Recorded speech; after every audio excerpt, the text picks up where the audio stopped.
Hi guys, welcome to Windsome Cottage Garden. My name is Hannah and I'm so glad that you decided to join me today. Today we're doing something really exciting.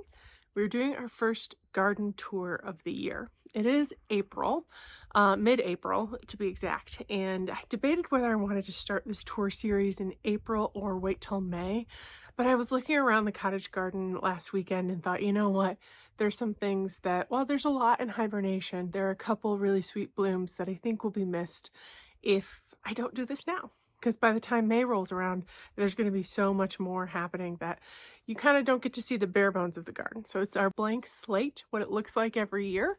And you also get to see some of the bulbs we planted that I think the blooms will be going out in the next couple weeks or so. We are on Michigan's west coast, like not quite northern Michigan. Well, I guess that's, if you ask someone from Michigan where northern Michigan starts, it's debatable.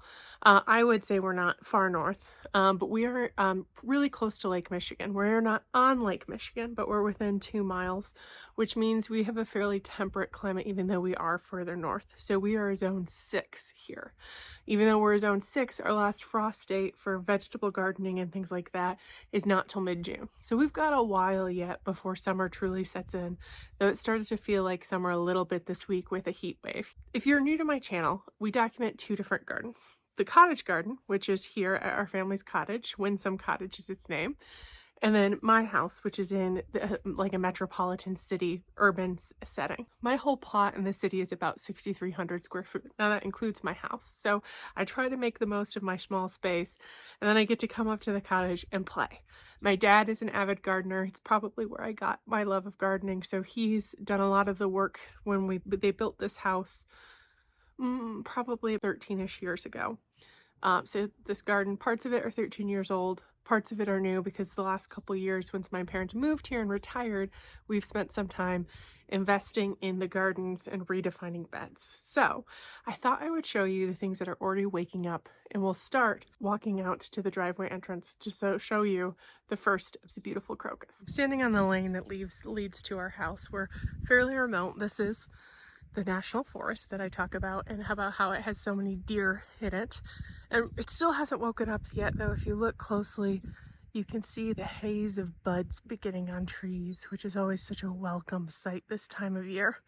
But I did want to walk up here and show you that daffodils are just beginning to bloom. My dad and I planted these daffodils probably 2 or 3 years ago. It's a mix of double daffs and big daffs that naturalize.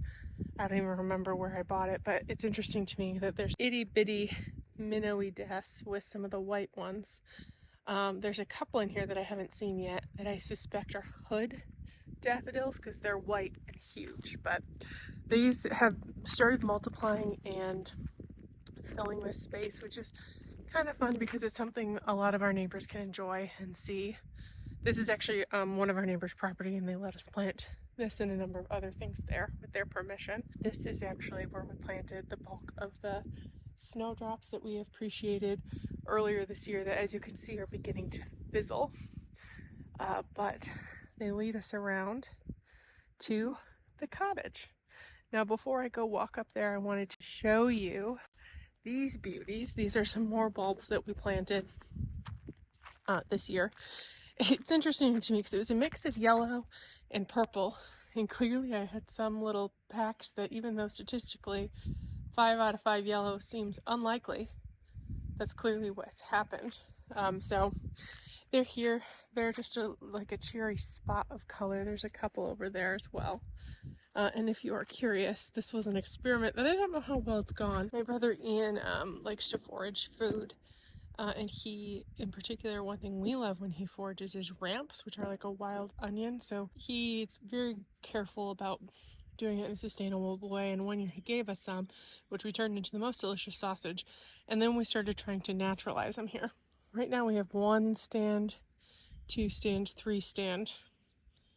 I think there should be some over here that we're just kind of letting go and hoping eventually we'll have a ready supply of ramps. We move over this way. You can see my dad and sister have made some changes since our last video. Molly has been helping Dad with a lot of his outdoor projects, so she's here for a little bit before grad school starts back up again. So he cut back all of these beautiful grasses we have here at the point of our property that screens some of the stuff of our neighbors. I did also want to quickly check in on this because this is a willow, variegated willow that we moved in a video last year. And it definitely has taken on some deer damage, but it's got lots of life in it. And even if this becomes more tree form, because it will grow up, I think, 20 feet tall. So if the deer end up eating just the bottom bit that they can reach, that's okay, because it'll provide a nice screen here with a beautiful variegation. And I just wanted to show that it lived, made it through the winter. I'll just make a note really quickly that this is actually our green waste pile, that we have someone coming to collect it later this season, so it will be gone. My dad just didn't get around to it last year, so it grew and grew and grew, and we want to get through our spring cleanup before we ask them to come and get it. But we have a bank of lilacs up here, which we'll look a little closer at when we look at the daffodils later in the tour. But before we do that, I wanted to show you on this side of the garden that the daffodils we planted last year have started blooming. Now, I don't remember how much of this was actually documented because we had a cheapo, our auger from a big box store that we were using. We broke one, went and got a second one, that one broke, and we ordered a power planter 3-inch auger. So these were planted over a series of days, and I do believe that there's supposed to be multiple types of daffodils in here. I could be wrong. Looks like right now all the same type is flowering, which if it's an earlier flower, that makes sense. But what if it was all the same? What a glorious flower. It is huge. I would bet that's 3 to 4 inches.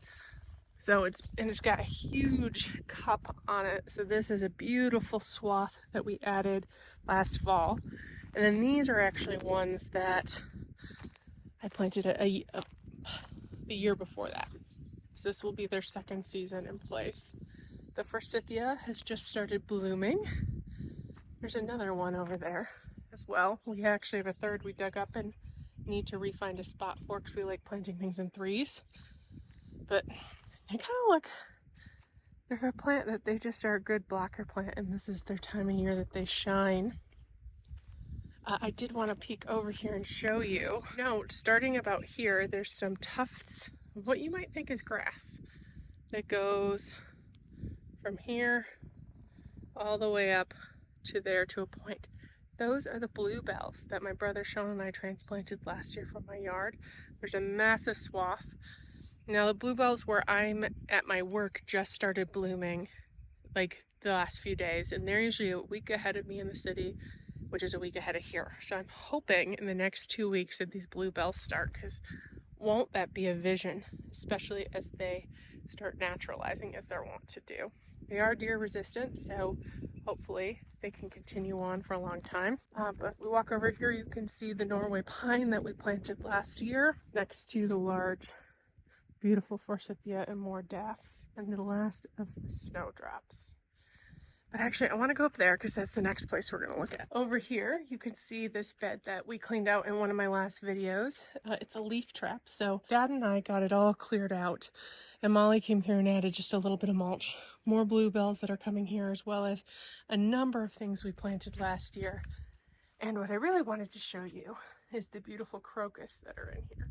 Now, these got a little sad, some of them at least, because they were covered by the leaves, but for those of you who saw that video, I really wanted to come in and show you this so you could see how they greened up after just a week with the sun. And you can also see that the hellebore are blooming. We'll go take a closer look at those. There are 3 hellebores in this bed. That one doesn't really have any blooms on it. This one was transplanted last year from under my dead crabapple tree as part of the bridal wedding party mix, and it is gorgeous.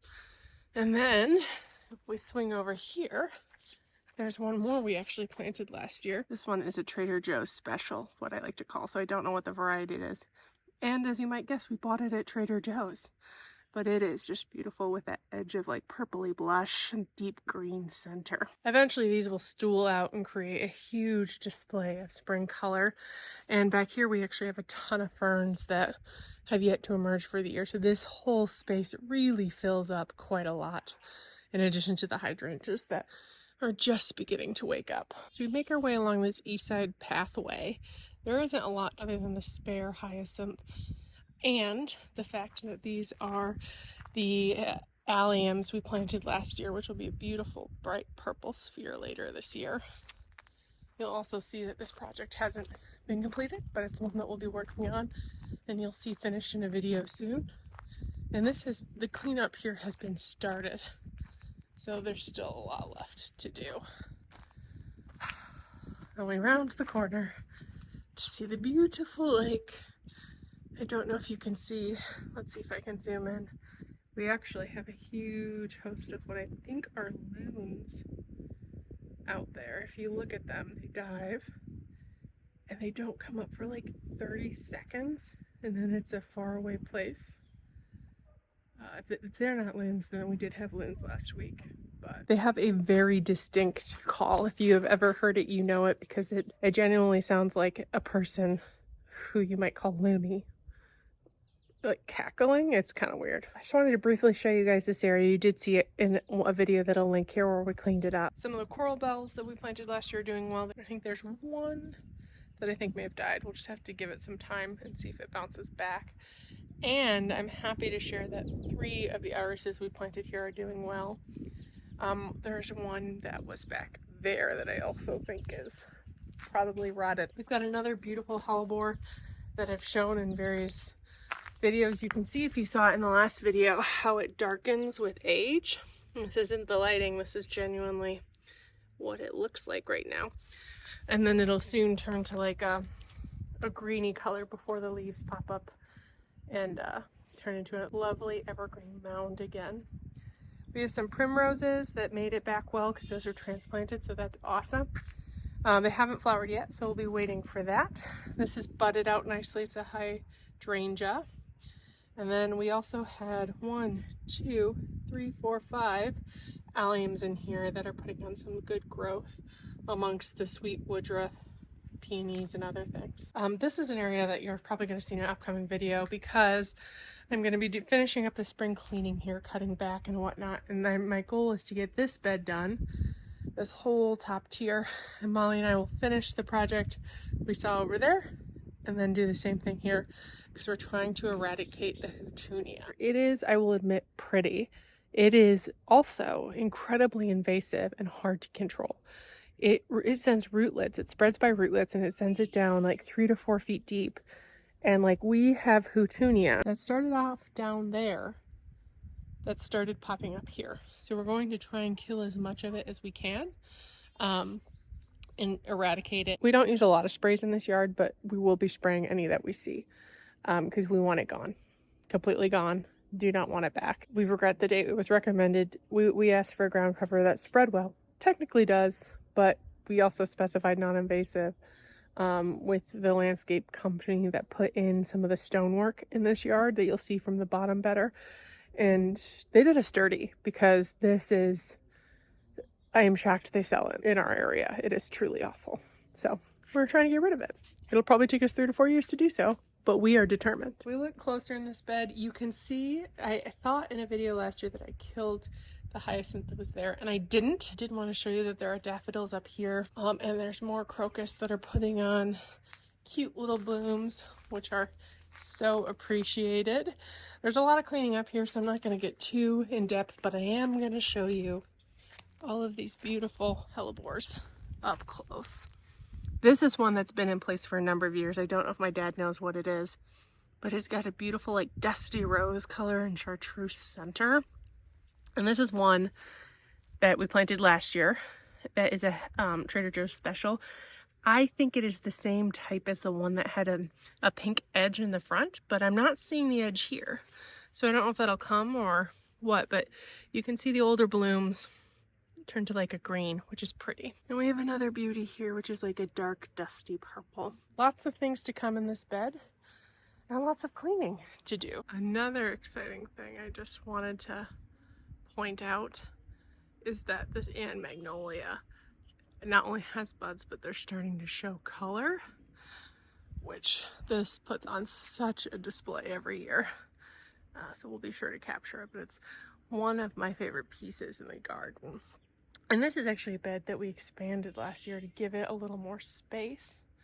As you can kind of see, it's areas that we still have a project that will happen eventually.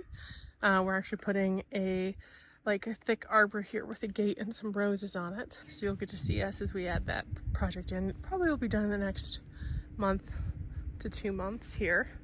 And we also worked on a lot of these beds over time. There's not a lot to show you in this bed, but this is one that we expanded last year.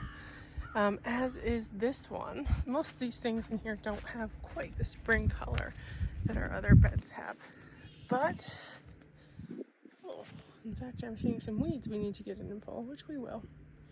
But you can see there's 1 iris we planted last year, 2 iris we planted last year, 3, 4. Now I planted 5 here, which means this center one has gone, which I knew this one did.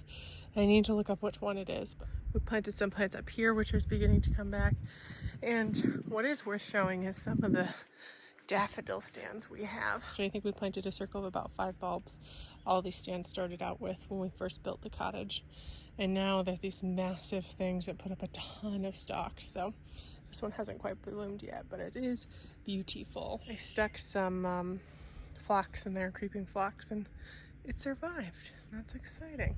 So we make our way around here. You can see some more beautiful daffodils. It seems this variety is the one that's just kind of popped up early, but there's a lot of things that are just waking up in this bed. We need to cut down the grasses still, but let's see. And I'm also trying to see if, yes, I planted 2 little sea holly in here, and I think I see them, which makes me happy. What also makes me happy is I planted 3 allium in here late last season, and they were completely eaten. So I'm thrilled to see that that didn't kill them. We have some blueberries in here that are doing well, as is our rhubarb plant. We'll be able to harvest some rhubarb and make a pie this year. But there's some weeding that needs to be done. Get on top of sooner rather than later. There's not a lot to show, but you can see some of the bone structure. And I wanted to go look at this bed as well. We added in here a ton of foxglove, which I'm not seeing, so I hope my dad didn't weed it. I don't think he would have. Oh, there's some. But we also put a ton of bluebells in here, and they appear to have all made it, which is thrilling. I think that is actually a snapdragon that survived the winter. That's kind of funny. So this is going to be a sea of blue, and then after that comes the foxglove, and I'll probably put some annuals in here. But I also wanted to walk down and show you this. Now, aside from holding both our and our neighbor's docks in this area, that tree marks our property line, and you can kind of follow birdhouses on the property line also. And this is where we're going to be putting our vegetable garden. It's something that I was hoping we'd be working on this spring, but I think with some other projects that have popped up, it's more likely that it's going to be a fall project. But because my mom really is anxious to do some gardening, we will be putting some temporary beds together. So, and a temporary fence similar to our other deer fences, before we do a more permanent one later. We did already plant in here our fruit trees that lived on our deck most of last year. This tree, which is just covered in buds, is a nectarine. I think it's a flavor top nectarine. And then over here, we have another tree, also covered in buds, which is a gala apple. I need to get in here and do some pruning for shape, but this is exciting. It's looking really healthy. I wonder if my dad sprayed it. You might think, why would you put a vegetable bed right next to this lake, blocking your view, and at the bottom of your yard? Well, there's a couple of reasons. One, Based on where our septic field is, this is quite literally the only area we have that's flat enough to put a vegetable bed, other than completely claiming some of the beds we've already established as landscape garden for vegetables. 2, our yard down here is quite expansive. So I'm standing within what will be the vegetable garden, and we still have this really nice flat area for playing and whatever we want to do.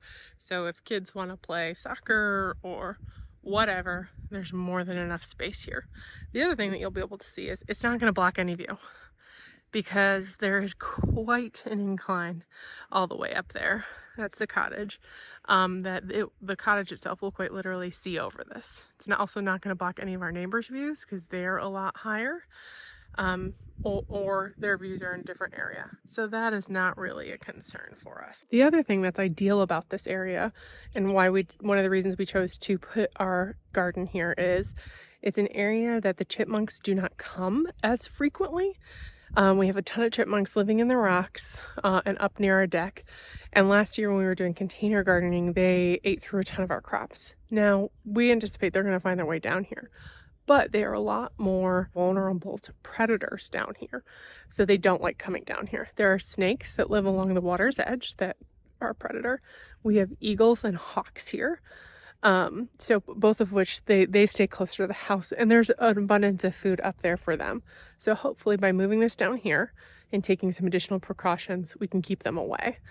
The other thing, as I'm struggling to look at you, is that this is a sun trap that is going to be a lot warmer than anywhere else on our property. Here at the cottage, we are fairly cool. Where I am in the city is probably about a 2-hour drive south and inland. The cottage will consistently be 10 to 15 degrees cooler in the summer, even though they are a zone higher than we are. Our city garden is zone 5B, and this is a zone 6. This is all to do with how close we are to Lake Michigan. Again, this is not Lake Michigan, but because we are within that like 2-mile radius, we get that tempering effect, which means they don't get really hot here. It'll get warm. Like August will typically be in the 80s. They may see 90 once, but this section is one of the warmer areas on our property. So we are hopeful that it will help spur additional growth for any vegetables we have planted here. There's always going to be a stiff breeze, so we're trying to think through what kind of trellising we need for our plants. But again, you'll catch more of the breeze up the hill than you do down right at the lakeshore. I wanted to see if I could show you the loons closer, but most of them have left. There's just a few that are bobbing along. I really wanted one to go down so I could show you how they stay under the water. But they're pretty amazing. They're only here for a little while and then they head further north, because even though I just told you it's not that cold, it's warmer than they like. But there's hundreds on this lake the last few weeks. I'm not going to spend a ton of time on these beds because this is the only island bed that we actually didn't get to redefining last year. And we have big plans for it, but it's going to happen later in the summer. So you'll definitely see it up closer, but as you can tell right now, it's kind of a holding area for plants we wintered over. And there's a lot of things that we need to address, including the bamboo, which we didn't plant with bamboo guard. So now we're going to try and jerry-rig some bamboo guard and fix the rock wall that the bamboo is actually pushing out. We don't know how feasible removing it is without renting heavy machinery, which we aren't really interested in doing. Well, you'll get to see and discover what we do together. The other area we're going to be working on is this bed around the boathouse. It's really hard to mow, so we're going to redefine it and hopefully set it up in a way that can be more easy to maintain, not just with mowing, but also mulching and other things. We'd love to incorporate in either of these two places a sitting area so you can kind of sit right at the water's edge and enjoy the view. Told you chipmunks lived in the rocks. Do you see that? That's a chipmunk. His natural habitat. He probably lives here with all of his friends. And he's probably partly responsible for us getting no tomatoes last year. Okay, I have walked my way back up the hill. I'd like to take a moment to talk about this area because it's a project that I'm not sure how much of it is going to be documented, but it's something a couple of you have noticed in the videos because we have a bit of an erosion problem here. So the front of our property as it pans to the lake, as I mentioned when we were down there, drops significantly. It is quite a steep drop, and then rather than install a staircase to heaven, part of the thinking behind these island beds was if you take the meandering path up, you're not doing too much of an incline all at once. It breaks it up. My parents had aging specifically in mind when they were laying out these beds and thinking ahead about, okay, well, what if one of us has mobility issues? We still want to enjoy the property. And while it might not be the easiest, you could push someone in a wheelchair up this hill. But what that means is from where the garage is, right here, down where there's no sun and the grass doesn't really grow, it's turned into a sandy pit.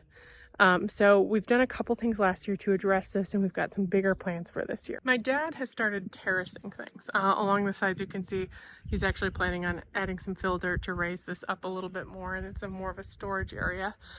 But you can see closer to the house, he's also added some terraced garden beds to kind of keep earth to the side and create this pathway.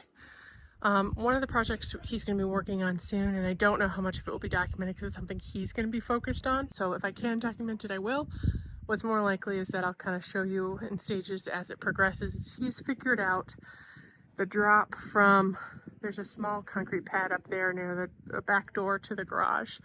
From there all the way down to this under the deck entrance to our back patio, which I think is something like 12 feet. I can't quite remember. He figured it all out. But he also figured out how many steps he needs and how wide they need to be. So our four-wheeler can go on it safely, as can our lawnmower. Not that our lawnmower goes up there. Most of the time it's actually stored under here in the winter. Hasn't been taken out yet. So he's going to be working on that, installing a series of steps to kind of help keep soil back and make this traversable. And then we are also going to be adding some stone here to kind of keep the dirt in bay and add a little bit more rigidity to this. I'll just pause here. This is an area that we actually cleaned up again in that video not that long ago. And this itty bitty hellebore is blooming. Oh, it's really hard for me to show you, but it's like a midnight black hellebore. Look at that. That's gorgeous. I think that's like the When in Rome. It's part of the honeymoon series. Rome, New York City, something like that. We have a Brunnera coming up, which we planted last year, and then these things just haven't awoken yet for the year, but they do fill in. These two beds are new from last year, part of the terracing project that I'll fill up soon enough. And then this is a bed that's all cut back at the moment. But I did want to address, we've got a ton of ferns coming up in here. I don't know if Thoragos has made it. They look pretty dang dead to me, but they were kind of already dead when we pulled them out. So not a huge loss. But we're back to where we started. I did want to point out, we have a lot of lungwort and Brunnera. One of them, I just don't have bright shoes to walk through leaves. But one of them's already putting up blooms. Is that not so sweet? It's a little early. I'm guessing the heat has done this, but they're just so precious. I also wanted to show this, because this is just a stunning hellebore, like a deep red. Love it. We have another hellebore there. That's a Trader Joe's special. And then I'll show you the last one over there. Well, there's two more that are blooming. You can also note in here, you might see the haze of green. These are all bluebells that'll be coming up, which will be so welcome. Such a pretty blue carpet, hopefully. A lot of astilbes are coming up. The one thing I'm not sure is coming back well, there was, oh, here it is. Ask and it shall appear. There's a bleeding heart here, I was about to say. And I had put this stake when I had to cut it back last year. So I knew when I was planting in the fall where it was. That is really exciting. Because there's another stake over there Thought I was having a hard time finding it too, and I was wondering why both of them died. But one is much more acceptable than two, so that makes me happy. We're back at the front. As you can see, we've walked up the other side of the bed. We can look at these beauties closer. I planted these guys the same year that I planted the lot behind that four-wheeler. They're a mix, but as you can see, it's predominantly yellow with a couple whites mixed in. I wish it was a little more mixed, but it's still so cheery. These are all lilacs, I think I mentioned earlier. These two haven't been cleared out, but they will very shortly look like those two. And this is an ornamental cherry tree. Once it's full grown, it's supposed to have a slightly weeping habit. I bought this at a Tractor Supply company, and it was basically a stick. It was a gift for my dad for his birthday or Father's Day. And I bought this and a dogwood over there. The dogwood looks, they were planted at the same time, have been treated the same way. This is so much healthier.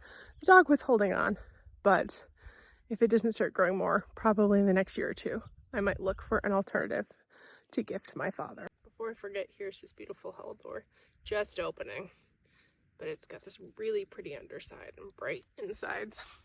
And this one, I said the other one was black. This one is very black, but it is just so beautiful and unusual. It's like a dusty jet blue black, like raven's black, and ruffly with those bright yellow stamens. Ugh, love it so much. Well, the welcoming committee is welcoming me back into the house. That's Maisie in the middle, the one who's silent, and that actually the one to the left of her that's barking is her full sister, Sadie. I think that's probably where we're going to end this tour. It was briefer than some of my other ones, though it's probably not a brief video because there's a lot of things are still waking up, so I don't have quite as much to show you, but I wanted to document the early blooms and share a little bit more about plans we have for upcoming changes to the garden that you guys will be able to follow along throughout the season and next. Though that was an ambitious list of projects, it's possible we might not get to them. Hopefully all of them get done this year. But if we're being realistic, they might not all get done. I really appreciate you joining me today. If you liked this video, we actually have another one coming up in about a week where I'm going to be touring the city garden, which actually has a lot more spring blooms and bulbs up right now because they're about a week behind here. So I'll be filming that soon so you can see those and all the glorious spring color that the city garden is showing right now. So if you want to see that video and other videos from this channel documenting this garden, please make sure to hit that thumbs up button and subscribe. If you want, you can turn on the bell's notification to get a notification every time I post a video. Right now, I'm actually going to be posting videos 3 times a week, Mondays, Wednesdays, and Saturdays. And actually in the month of May, for a little while during the busy season, you'll get some odd bonus videos on Fridays when I have more videos to share with you. That's kind of the plan moving forward, and I hope you check back in on the cottage garden and stop in to see what the city garden is doing. My hope is throughout the season to do monthly garden tours to kind of know all the changes. It's always surprising to me as I look back at them how much can change month to month, but we're just getting going, and soon enough even more things are going to burst into life. I really appreciate you joining me today, and I can't wait to see you in the next video. Bye-bye.